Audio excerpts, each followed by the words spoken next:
Karen and myself, for this series that we've taken the bulk of it and the way that it's been organised from Craig Rochelle from Life Church TV. So we just want to acknowledge up front that if you go and listen to their sermon series and look at that, you'll see that we've taken the main points and we've just made it our own. So I want to acknowledge where our work comes from.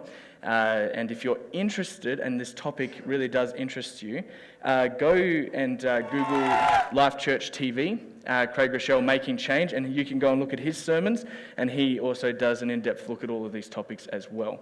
So I just want to acknowledge that up front. Cool. So we have 4 topics that we're going to be looking at over the next few weeks.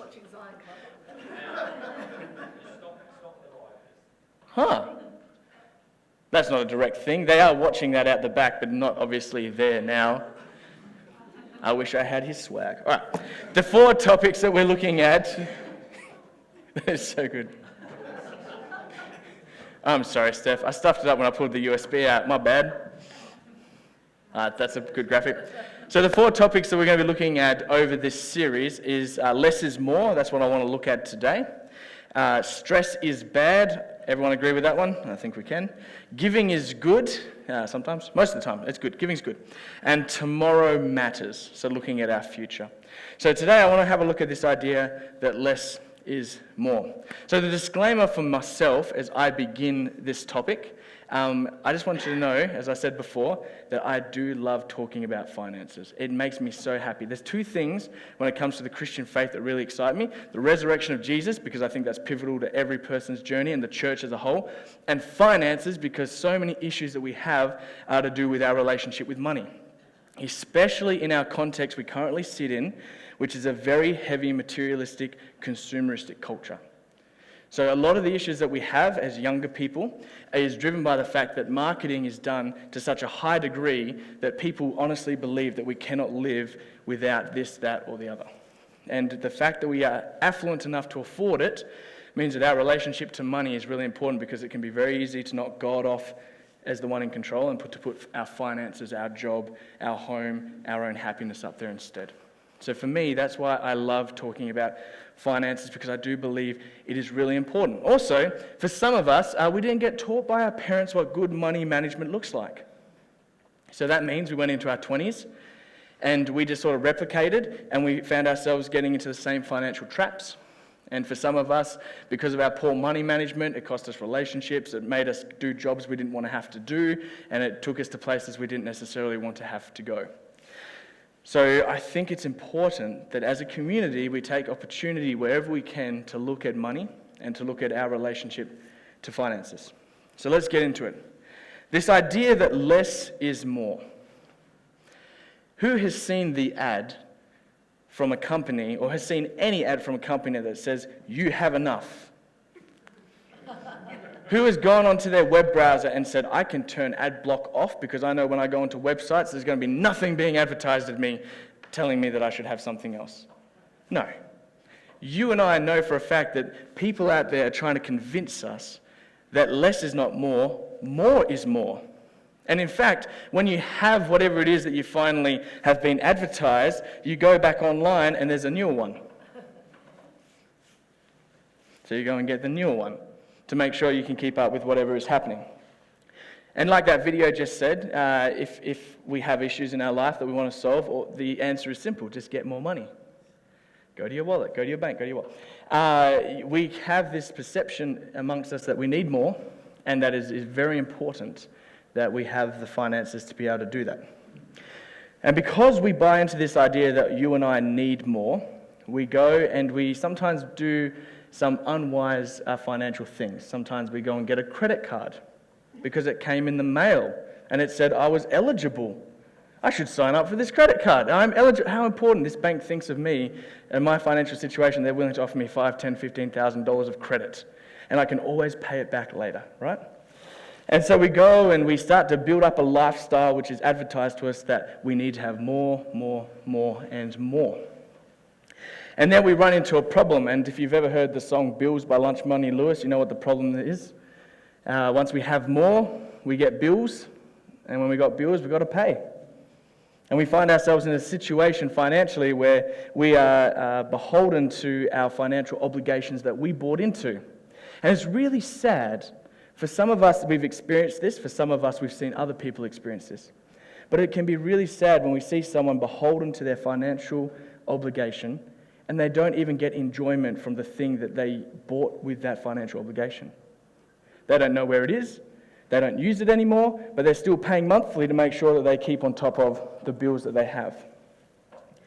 So we get told we need more, we need more, we need more. On the other hand, when we have a look at this topic of less is more, so more is not the answer.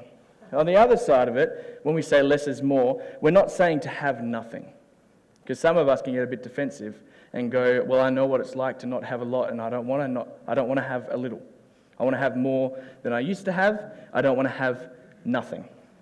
And when you and I get into a mentality where we try to avoid having nothing, when we try and get into a situation where we try to avoid having nothing, it can lead us to do things that we don't want to necessarily have to do. So when we don't have enough, and we find ourselves in that sort of financial situation, maybe due to poor money management, maybe due to circumstances beyond your control. When we find ourselves in that situation of not enough, whatever that looks like for you, it can lead us into certain attitudes that are just very unhelpful. It can lead us into an attitude of blame. The reason I don't have enough is this, that, or the other. It can lead us into an attitude of comparing. I don't have enough because look at my kitchen. When I went around to my mate's kitchen the other day, they had 2 dishwashers, they had a walk-in cupboard, they had a freezer that opened up, a walk-in fridge freezer thingy. And now I go back home to what I've got, and my little, that I thought was fine before, it doesn't compare to what's going on over there. And it can create a comparison trap in our hearts. It can also allow us to abandon key relationships. When we feel like we don't have enough, we can go searching for how to get more. And when we go searching for that more, it can allow us, sometimes can lead us, to disregard relationships that we should be investing in because we want to chase financial goals. So there really is a balancing act around this idea about, well, how much is enough? And the answer to the question, whenever you ask anyone, so how much is enough? The answer? A little bit more. That's always going to be the answer. Whether you've got $10 in your bank account or $100,000 in your bank account, it doesn't matter. You're going to look at your financial situation and go, I just need a little bit more. Because with more finances comes more accountability of which those finances go to. So, how do we live out a life then which is less is more? If you've got your Bible, I want to go to Ecclesiastes chapter 4. I want to look at 2 verses there which really help us out today. Now, I understand I was away for the series, but we looked at Ecclesiastes, and you may have looked at these verses, I'm unsure, but Ecclesiastes 4, verses 5 and 6. I want to have a look at what these have to say.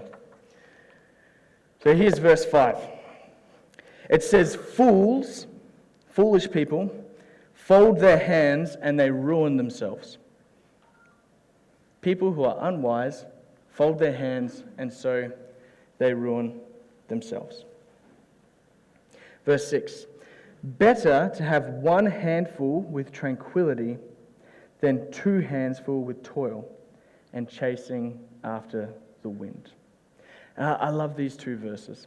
I love the book of Ecclesiastes. I don't know what angle Karen looked at it, but the thing that I love about Ecclesiastes is it's like a maturing wisdom. So when you look at Proverbs and Ecclesiastes and the books that are part of the wisdom literature, Ecclesiastes is almost like a growing up of wisdom. When we're young and when we're passionate, life is so awesome. Everything can be better. With the power of God, life can just go forward and everything can go well. There's almost like a naivety to our wisdom as we're growing up, which says that positivity will win in the end. Then what happens when we get a little bit older and a few people hurt us? And we let other people down and we let ourselves down. We start to realize that life is not all roses. And Ecclesiastes, for me, is this beautiful maturing of wisdom where there's just this realization by the author that, at the end of the day, does anything actually matter? And I think it's a very serious question that a Christian, as we journey through our Christian experience, that we need to actually wrestle with these questions about do things matter? My favorite part of Ecclesiastes is when he talks about work, and he says, What's the use of working, building up an empire, then you die and you leave it to someone else?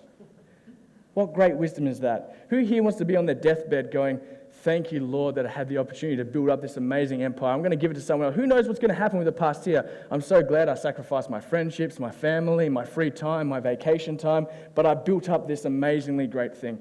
No one gets to that point at the end of their life. So there's wisdom in this idea that does work. It does matter, by the way, so don't go in tomorrow and be like, I don't have to do anything, life is meaningless. It's not where I'm landing with that.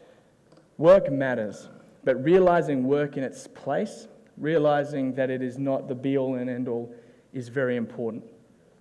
And so what we have here is just an extension of that. Fools fold their hands and ruin themselves. What does that mean? Now that means something very simple. If you do nothing, it will lead to ruin. Lazy people, unless you win the lottery, unless you strike an amazing financial deal where you pay someone to run stock market stuff for you and you sit back on your butt all day and play Xbox or whatever it is you do for your entertainment, unless you do something with your life, the chances are is that you're going to have nothing to show for your life. Fools, people who are unwise, will fold their hands and it will lead them to ruin. I believe that to be the truth financially. I believe that to be the truth when it comes to relationships as well. When it comes to anything in this life, if you are lazy, and that's not to say that parents and grandparents don't think about teenagers like, there's lazy teens, they do not. That's not what I mean. I mean people who are actively lazy, not just people who have gone through a phase and grown up. Okay, just to let any young people off the hook here. People who are actively lazy and who actively do not wish to pursue all that this life has to offer will bring ruin on themselves. And remember, when it comes to Proverbs, when it comes to Ecclesiastes and this stuff, it's what we call, it's wisdom, but it's general wisdom. It is generally true. So there will be people in your life that will be lazy and they will have it all. But they are the exception, they are not the rule. Just because someone smokes until they're 105 and they never contract lung cancer does not mean that smoking is good for you. Just because someone is lazy and they get away with it does not mean that laziness is good for you. You may see someone do it, try it yourself, and then you fall over. All right. So don't do that. Don't do nothing. All right? But here's the striking balance. Verse 6. It's better to have one handful with tranquility, with peace, than to have two handfuls and be chasing the wind and have toil in your life. It's better to have less and be at peace rather than have a lot and be at war with things in your life. And again, this is general wisdom. There will be people in your life who they will sacrifice everything for their work, but their family life is fine and their friendship circles are fine, and they just have an ability to operate at 110% all the time. God bless them. That is not most of us. If that's you, awesome. Gift from God. Take that. Receive that. But for the rest of us, we can't go 110% all the time unless something gives. And the general wisdom which is being laid out here is that it's better to have something and be at peace than to be giving everything and to be losing out or missing out. I love when I was looking at what Craig Groeschel had to say in the series. He has this slide that he uses, and it's the last one there, Steph, number 27, sorry. And he goes through this list here.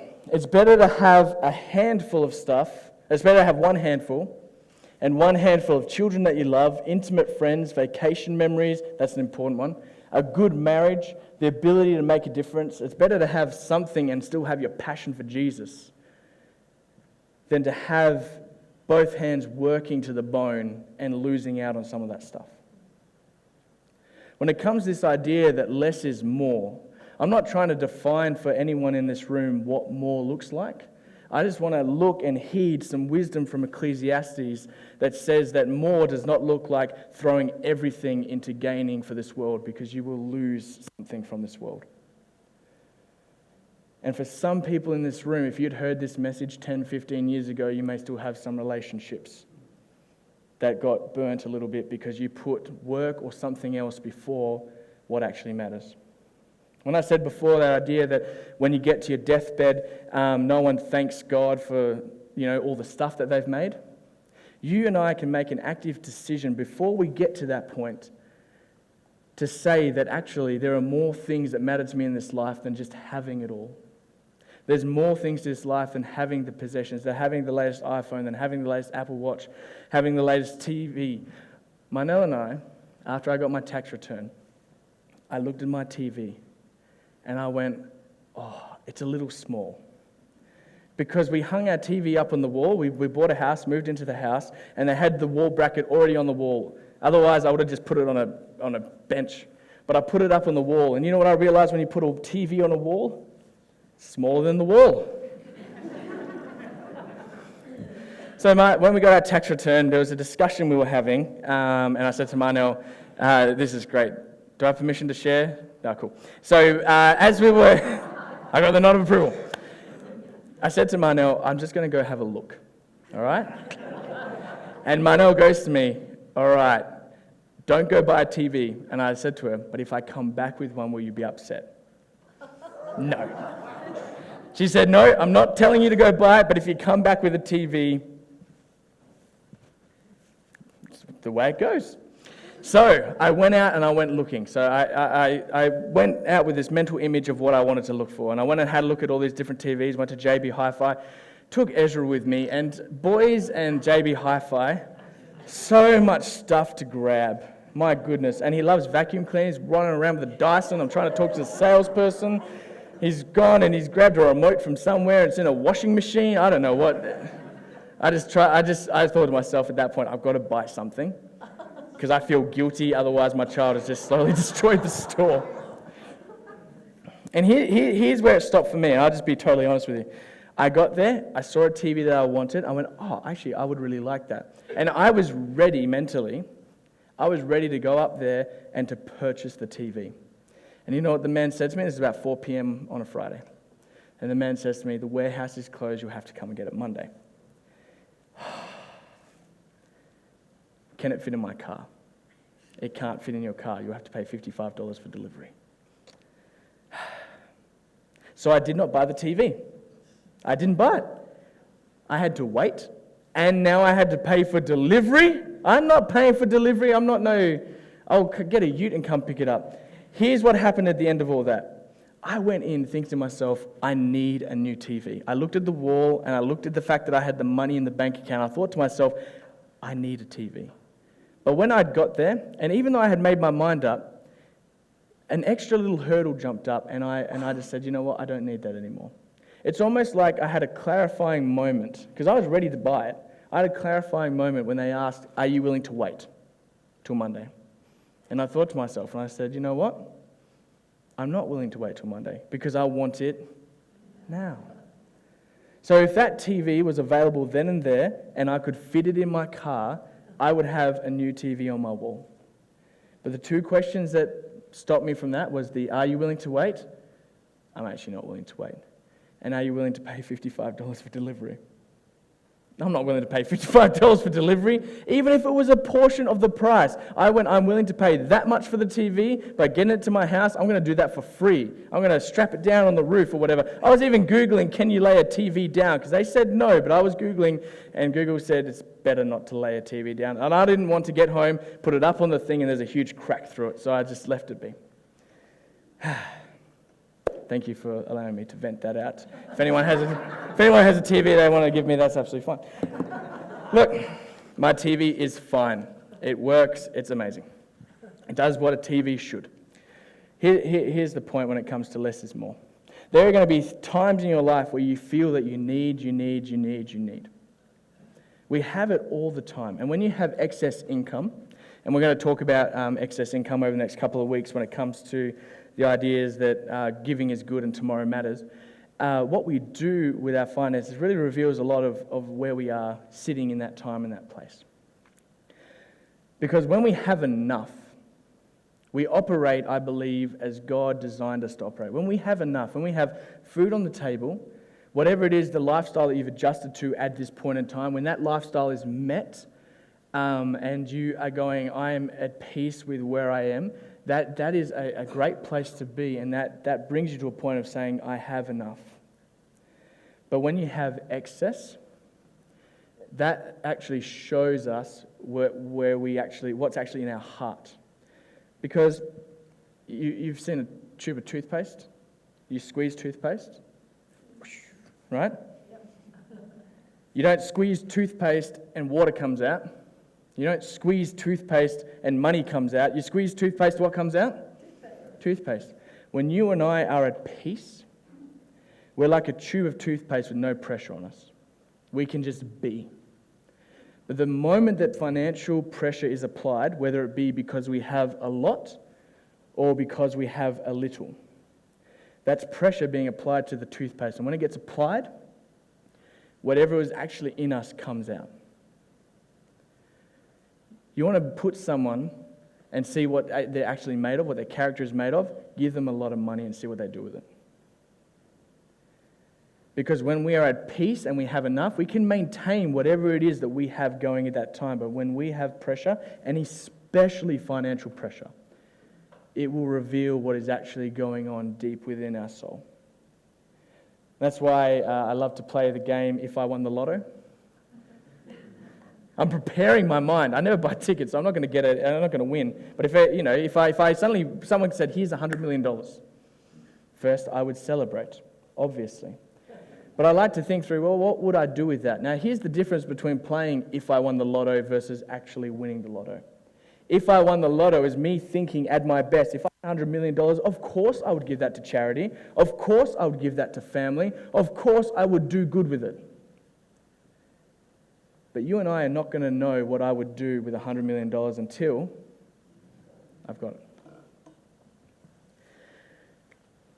So this idea of less is more and the wisdom that we receive from Ecclesiastes really is around the idea that we actually need to prepare ourselves for living out a life which has one hand with enough and has the other priorities in order. The wisdom that we can gain from Ecclesiastes here, which is very important, is to actually make decisions before they happen about how we are going to act in certain situations. For most of us, we do not have a financial plan if you lose money or gain money and what to do with it. Most of us, when extra money pops up in our account, we just go and spend it. Or if we need to cut back on something, we just go without something. Not a lot of us have actual financial plans going, if I seriously have a salary increase this year, what's that going to look like for my giving? What's that going to look like for how I spend it with charity? How's that going to look with how I spend it in the home? What am I going to put that towards? And some of us, and I have a plan for the growth side, and I have a plan of what I need to cut on the other side, but that's because a lot of my life, and for younger people it's becoming more and more so, we're very subscription-based. I have subscriptions to things.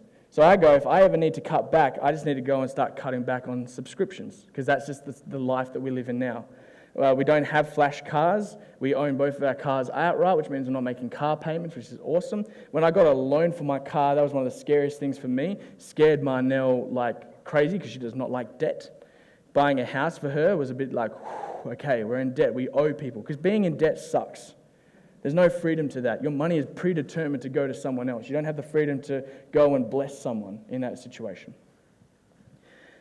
So having a financial mindset which says if I'm going to grow or if I'm going to shrink, what am I going to do is actually very important. Because if you don't have a plan, here's a couple of scenarios that could happen, and we'll close here.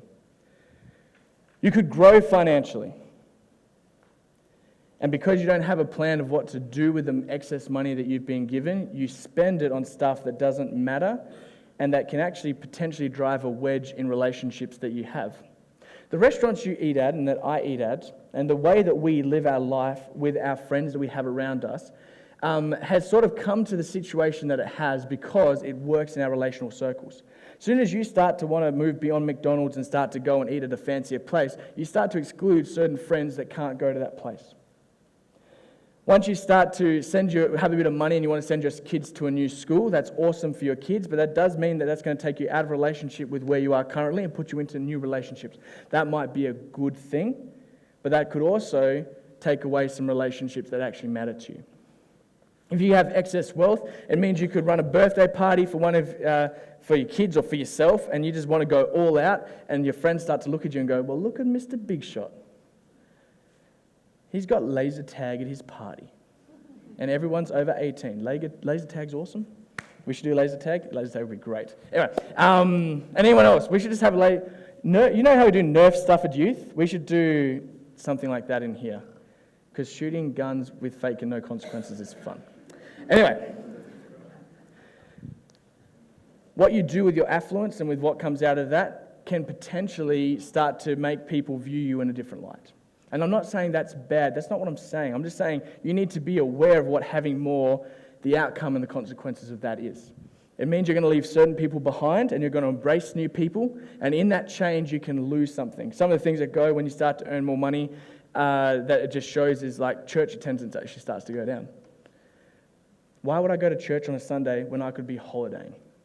Why would I go to church on Sunday when I can be going out to, what's the winery near here? They have the putt-putt and the nice view. Mason Mill? No. Why would I come here when I could be there, sipping a nice wine, overlooking everything, thinking about what a great job I've done? If you don't have a plan for your affluence, it'll lead you into places maybe you don't want to go, or it'll lead you to be doing things that you didn't think you would be doing. When you have no money and you dream of a lot, you don't think of the outcome and the consequence it's going to have on people. Having a plan for cutting back is important. Do you have key relationships in your life that when things go hard financially, that you can call upon them? There's wisdom when Jesus tells the parable about the person who goes and he cuts a deal with all the people who owe a debt to his master. He goes out there and says, how much do you owe my master? The guy says, I owe $1,000. It's $500, pay it up now and get through it. And the master gets report of this and he sees that what the servant has done. He's retrieved a lot of money, but he's done a lot of side cuts. I love that from the servant who did that. What a wise thing to do. If I don't get the money back, I'm fired. So why don't I make friends with everyone, and if something goes wrong, I can go and chill on the couch. When you have finances to your name, how you conduct yourself and the relationship you build are important, because when you have nothing, you need relationships around you to support you through that. And if your relationship has been based on the fact that you just spend money where they spend money, when you are no longer spending money where they spend money, are they going to be there for you? Are they going to help support you? Are they going to be with you? So have a plan with what you're going to do when it comes to your finances. Make conscious decisions to prioritize relationship over financial gain. Because when you sign up for a lot of things and you take out those credit card debts and suddenly you find you can't pay them anymore, so you've got to go take a job that takes you away from your family, that's probably not ideal. Maybe you need to get a second job just to make sure you can keep up with your lifestyle, and that takes you out of relationship with family, with friends. It maybe disrupts the way that you used to live in terms of having a quiet time with God or whatever it may be. But if you and I don't make financial decisions now, I'm going to invite the band to come back up as we finish. If you and I don't make financial decisions now, then we're going to find ourselves on our deathbed going, what have I done with what I've been given? And I want for every person here to say that you did everything you could with the resource you were given for the glory of God.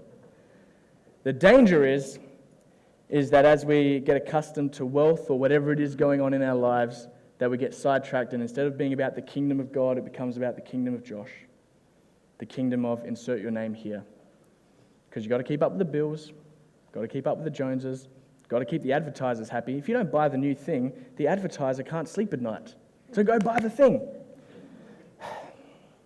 I honestly believe in my heart that when we make wise financial decisions, and to those of you who are and who have, God, I think, blesses that. And I pray, and this is really where I'm going to end here with this application. If you are someone who is good with making financial decisions, I pray that you have an opportunity to expel that, to push that out to other people. People need to see how Christians handle money, and they need to see how Christians handle money well. The reason some of us don't want to show how we handle money is because sometimes we just don't know how it happens. It just happens, and that's fine. But for those of us who have a plan and who have good habits that are inbuilt, other people need to see that. And you might have in your heart, oh, I'm embarrassed about what it is. Look, you don't need to go and say, this is how much I give or whatever. But if you have a good practice of giving, I pray that God brings into your path someone that you can teach how to give well. If you've got a good practice of paying off debt and getting out of debt, I pray that God brings someone into your path who is in debt, who you can help them and give them wise financial counsel. As a friend, obviously, unless you are a chartered accountant, in which case that's a totally different situation. But money is one of the biggest things that we have in our current context that will draw you away from God. And I don't want you to be drawn away from God.